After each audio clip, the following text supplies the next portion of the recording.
പ്രിയ പ്രേക്ഷകർക്ക് സീരിയൽ ന്യൂസിലേക്ക് സ്വാഗതം. കൂടുതൽ സീരിയൽ ന്യൂസുകൾ അതിവേഗം ലഭിക്കുന്നതിന് ഈ ചാനൽ സബ്സ്ക്രൈബ് ചെയ്യുക. ബെൽ ഐക്കൺ മറക്കാതെ ക്ലിക്ക് ചെയ്യുക. വീഡിയോ ഇഷ്ടമായി എങ്കിൽ ലൈക്ക് ചെയ്യാൻ മറക്കരുത്. തന്റെ മകളുടെ ഇപ്പോഴത്തെ പ്രവൃത്തികൾ കണ്ട് ആകെ ഞെട്ടിപ്പോയിരിക്കുകയാണ് ദേവരാജൻ. മാത്രവുമല്ല, ഇനി എന്ത് ചെയ്യും എന്ന് ദേവരാജൻ ആലോചിക്കുകയും ചെയ്യുമ്പോഴാണ് പുതിയ ജീവിതം തുടങ്ങണം എന്നുള്ള തീരുമാനം എടുത്തുകൊണ്ട് മുന്നിലേക്ക് ഇപ്പോൾ അഭിഷേക് വരുന്നത്. തന്റെ മുന്നിൽ ഇനി യാതൊന്നും നോക്കാനില്ല എന്നുള്ള കാര്യം ഇഷയോട് വ്യക്തമാക്കുന്ന അഭിഷേക്, ഞാൻ നിന്നെ വിവാഹം കഴിക്കാൻ തയ്യാറാണ്. മാത്രവുമല്ല, ഇനി ആരൊക്കെ വഴി മുടക്കുന്നതിനായി വന്നാലും ഇനി ഞാൻ കാത്തിരിക്കുകയില്ല എന്നും, അതുകൊണ്ട് തന്നെ പുതിയ നീക്കങ്ങളാണ് ഇനി നടക്കാൻ പോകുന്നത് എന്ന് അറിയിക്കുകയും ചെയ്യുന്നു. ഈ കാര്യം കേട്ടതിനെ തുടർന്ന് ആകെ ഞെട്ടിപ്പോയിരിക്കുകയാണ് ഇപ്പോൾ റാംമോഹന്റെ മകളായ ഇഷ. മാത്രവുമല്ല, എന്താണ് പ്ലാൻ ചെയ്യുന്നത് എന്ന് വ്യക്തമാക്കാൻ ആവശ്യപ്പെട്ടതിനെ തുടർന്ന്, കാര്യങ്ങളെല്ലാം ഞാൻ ചെയ്തുകൊള്ളാം, നീ എൻ്റെ കൂടെ ഒന്ന് നിന്നു തന്നാൽ മാത്രം മതി, ബാക്കിയെല്ലാം എൻ്റെ നീക്കങ്ങളാണ്, ഞാൻ കാത്തിരുന്ന കാര്യമാണ് ഇപ്പോൾ സംഭവിച്ചിരിക്കുന്നത്. ഞാനും നീയും നമ്മുടെ കുട്ടിയും ആ ഒരു ദിവസത്തിന് വേണ്ടിയാണ് ഞാൻ ഇത്രയും നാൾ കാത്തിരുന്നത്. ഒരിക്കലും ഇനി അത് വിട്ടുകളയാൻ ഞാൻ തയ്യാറല്ല. അതിനുവേണ്ടി ആരോടൊക്കെ പോരാടണമോ അവരോടൊക്കെ പോരാടാൻ തയ്യാറായിട്ട് തന്നെയാണ് ഇനി ഞാൻ എൻ്റെ ജീവിതം മുന്നിലേക്ക് കൊണ്ടുപോകുന്നത്. എനിക്ക് പിന്തിരിഞ്ഞ് നോക്കാൻ ഇനി സമയമില്ല എന്നത് തന്നെയാണ് യാഥാർത്ഥ്യം. ഒരിക്കലും തോറ്റുകൊടുക്കാനും വയ്യ. എൻ്റെ ജീവിതം നശിപ്പിക്കാൻ ശ്രമിച്ച ആ ദേവബാലയ്ക്ക് തിരിച്ചടി കൊടുക്കണം. അതാണ് എൻ്റെ തീരുമാനം. അതിനുവേണ്ടി ഇനി എന്തൊക്കെ ചെയ്യാൻ സാധിക്കുമോ അതൊക്കെ ഞാൻ ചെയ്യും.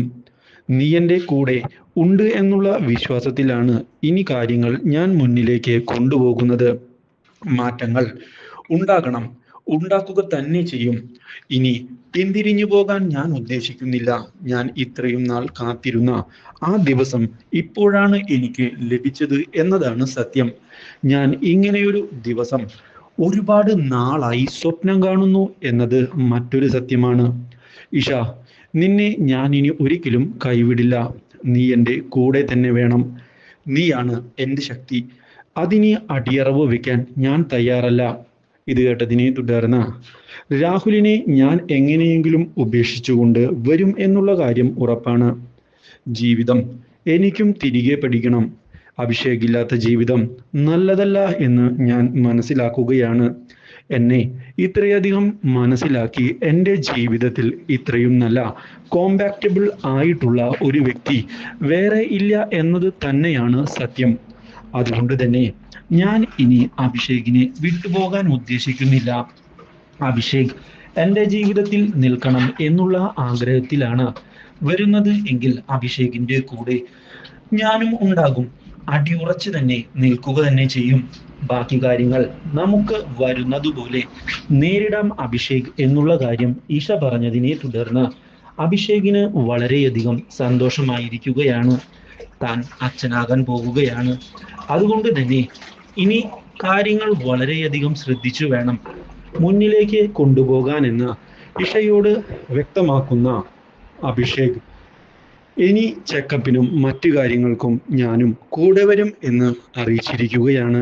ഒരു അച്ഛനാകാൻ പോകുന്നതിലുള്ള സന്തോഷം എനിക്ക് പറഞ്ഞറിയിക്കാൻ വയ്യ എന്നതാണ് സത്യം. ഇഷ, നീ ഒറ്റയ്ക്കല്ല. എന്തിനും ഏതിനും കൂടെ ഞാനുണ്ട്.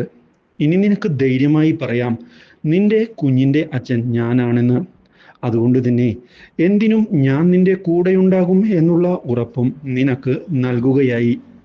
ആ ദേവബാലയുടെ കാര്യമല്ലേ, ഇനി അവളെ എങ്ങനെയാണ് ഒഴിവാക്കേണ്ടത് എന്ന് ഞാൻ ആലോചിച്ച് കണ്ടുപിടിച്ചുകൊള്ളാം.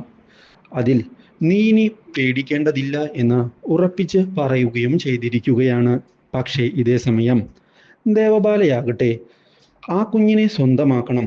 എന്നാൽ മാത്രമാണ് അഭിഷേകിന്റെ ജീവിതത്തിലേക്ക് കടന്നു വരികയുള്ളൂ. ആ കുഞ്ഞിൻ്റെ അച്ഛനും അമ്മയും ഞാനും അഭിഷേകുമായി മാറണം. അതിനുവേണ്ടി എന്താണ് ഇനി ചെയ്യേണ്ടത് എന്ന് ആലോചിച്ചുകൊണ്ട് മുന്നിലേക്ക് പോവുകയാണ്. ആ കുഞ്ഞിനെ കാണാൻ വീണ്ടും അവിടേക്ക് അവൾ പോയതിനെ തുടർന്ന് ആകെ ഞെട്ടിപ്പോയിരിക്കുകയാണ് ആ കുഞ്ഞിൻ്റെ അമ്മ. അവൾക്ക് ഭ്രാന്താണ് എന്നുള്ള കാര്യം ഉറപ്പിക്കുന്ന അവർ ഇനി എങ്ങനെ അവളുടെ കയ്യിൽ നിന്ന് രക്ഷപ്പെടും എന്ന് ആലോചിച്ചിരിക്കുകയാണ്. തൻ്റെ കുഞ്ഞിൻ്റെ അടുത്തേക്ക് എന്തൊക്കെ സംഭവിച്ചാലും ദേവബാലയെ അടുപ്പിക്കുകയില്ല എന്നുള്ള തീരുമാനം എടുത്തുകൊണ്ടാണ് അവർ ഇപ്പോൾ മുന്നിലേക്ക് പോകുന്നത്. ഈ കാര്യം ദേവബാല തിരിച്ചറിയാൻ ഇടയാവുകയും ചെയ്തതിനെ തുടർന്ന് തൻ്റെ വഴിയിൽ പ്രതിസന്ധി സൃഷ്ടിക്കുന്ന അവരെ എങ്ങനെയെങ്കിലും ഇല്ലാതാക്കണം എന്നുള്ള തീരുമാനത്തിൽ എത്തിച്ചേർന്നിരിക്കുകയാണ്. പക്ഷേ ഇതേ തുടർന്നാണ് ഈ കാര്യം ദേവബാലയുടെ അച്ഛൻ മനസ്സിലാക്കാൻ ഇടയാകുന്നത്. ഇതോടെ ദേവരാജനാകെ തകർന്നു പോയിരിക്കുകയാണ്. പക്ഷേ ഇതേ തുടർന്ന് ആ കുഞ്ഞിനെ തട്ടിയെടുത്തുകൊണ്ട് തൻ്റെ കുഞ്ഞാണ് എന്നുള്ള അവകാശവാദവുമായി മുന്നിലേക്ക് എത്തിയിരിക്കുകയാണ് ഇപ്പോൾ ദേവബാല. ഇത് അഭിഷേകിനെ ഞെട്ടിച്ചു കളയുന്നു. Do like, share and subscribe.